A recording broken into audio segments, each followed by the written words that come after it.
In the last video, we worked on the blog page by creating an archive template. Now we'll create another archive template for the category page. At the moment, we have not yet defined any blog categories, and there is only one catch-all category called uncategorized. Categories are nothing but a way of organizing the blog posts in our website. For example, on this website, we can have categories like tutorials, news and events, WordPress jobs, and so on. When you have the categories you want, you can assign one or more categories to each blog post by editing the post. Let's see how the category page looks at the moment.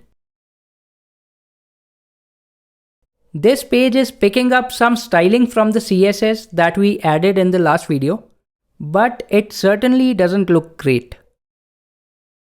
We want to have a look and feel like this.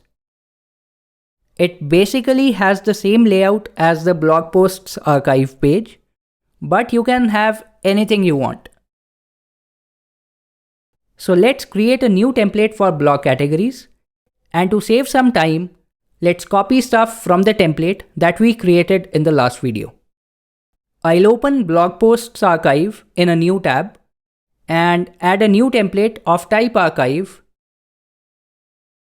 and call it blog categories archive.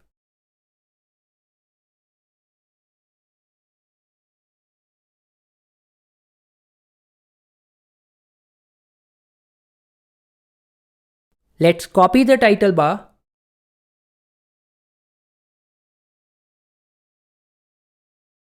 and also this section. We don't need to change anything in this section. When you open a blog category page, the archive posts widget will automatically show you the blog posts belonging to that particular category. What I want to change, however, is the page title. I want this title to be displayed dynamically depending on which category page we are on. So I'll delete blog from here and use an Elementor feature known as dynamic tags. Let's click this and select archive title. Publish the page, and for the display condition, select categories because we want this template to be applied for all blog categories. You can even design a different template for each blog category, and you can select a category from this filter. For now, I'll go with all and hit save. Reload the front end to see how this page looks. Looks great. But I'm not satisfied with the title that is being generated dynamically. If we click this icon, we can configure some settings of this dynamic tag.